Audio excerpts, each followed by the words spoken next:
Bismillahirrahmanirrahim. Assalamualaikum warahmatullahi wabarakatuh.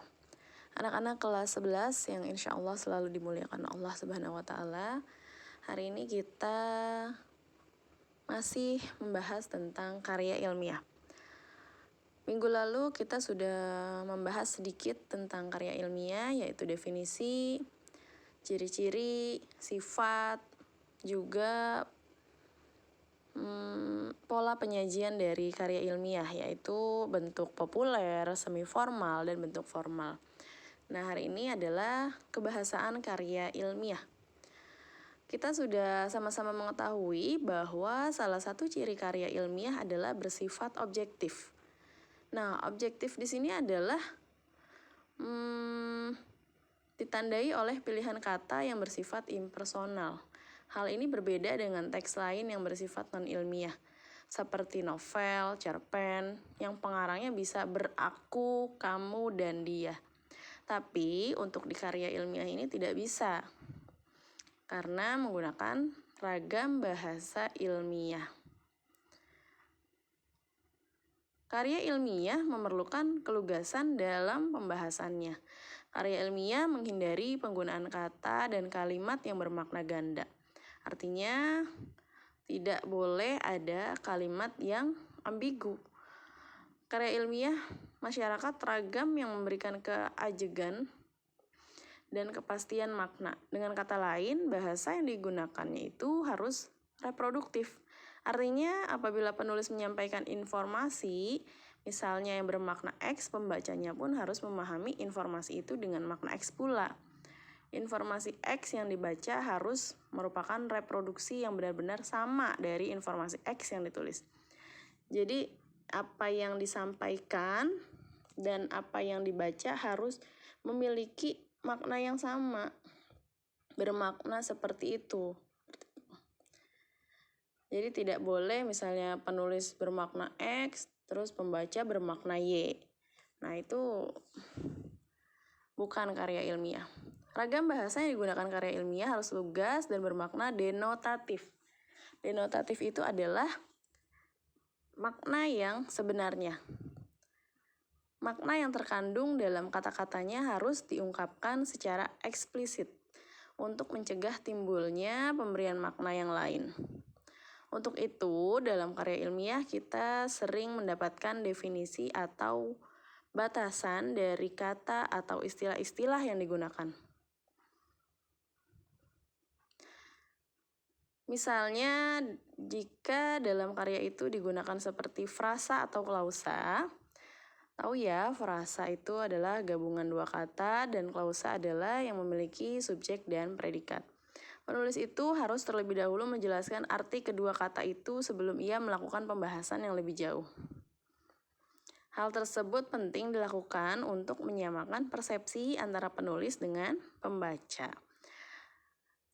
atau untuk menghindari timbulnya pemaknaan lain oleh pembaca terhadap maksud kedua kata itu. Nah, di sini ada contoh dari makna denotasi dan konotasi. Kalau denotasi itu makna yang sebenarnya atau makna kata yang tidak mengalami perubahan, maka konotasi itu adalah makna yang mengalami penambahan atau makna yang tidak sebenarnya. Contoh pertama bisa dilihat di sini ya. Nomor 1, tangan kiri Arman terkilir sewaktu bermain bola. Nah, makna dari kalimat ini adalah posisi. Jadi benar-benar kiri gitu, lawan dari kanan.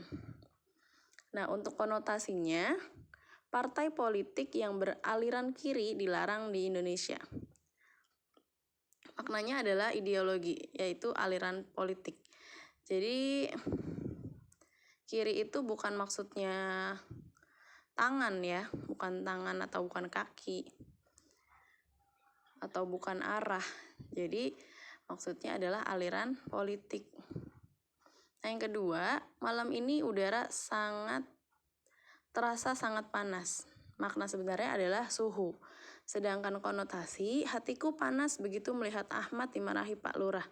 Panas di sini adalah emosi dan marah.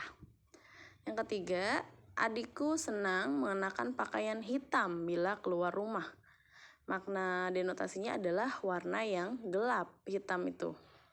Nah, kalau dikonotasi, ia sudah insaf, tidak lagi ingin tenggelam ke dalam dunia hitam. Artinya, hitam di sini adalah kemaksiatan atau kehinaan. Dan yang keempat, rupanya tiang ini dilapisi besi, pantas saja kepalaku benjol. Nah, besi ini adalah jenis logam. Yang konotasi, Fir'aun terkenal sebagai raja yang bertangan besi. Maknanya adalah diktator. Yang kelima, kopi ini kok kurang manis ya? Tolong tambahi gula. Nah, manis di makna denotasi ini adalah rasa. Sedangkan konotasi, contohnya adalah gadis manis itu siapa lagi kalau bukan adikku. Nah, maknanya adalah cantik atau rupawan.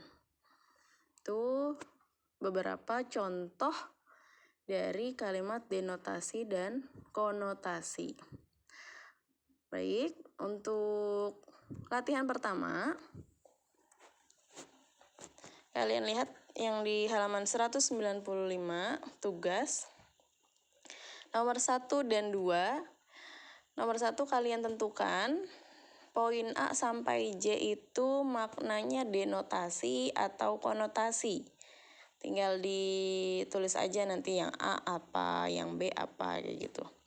Dan yang kedua, buatlah kalimat yang masing-masing menggunakan makna denotasi dan konotasi dari kata-kata di bawah ini. Tulis di buku tulis kamu aja ya. Contoh kata yang pertama, jalan. Nah, tinggal kamu cari denotasinya bagaimana kalimatnya dan makna konotasinya kira-kira apa, ya. Oke, baik. Dan ini ada contoh dari karya ilmiah populer. Kasus mencuri sendal. Kayak artikel gitu ya, kayak berita-berita kayak gitu. Dan ini juga sesuai fakta. Di sini kamu baca teksnya sampai selesai dan kamu analisis adakah makna denotasi atau konotasinya. Jika ada, kalian tulis kalimatnya.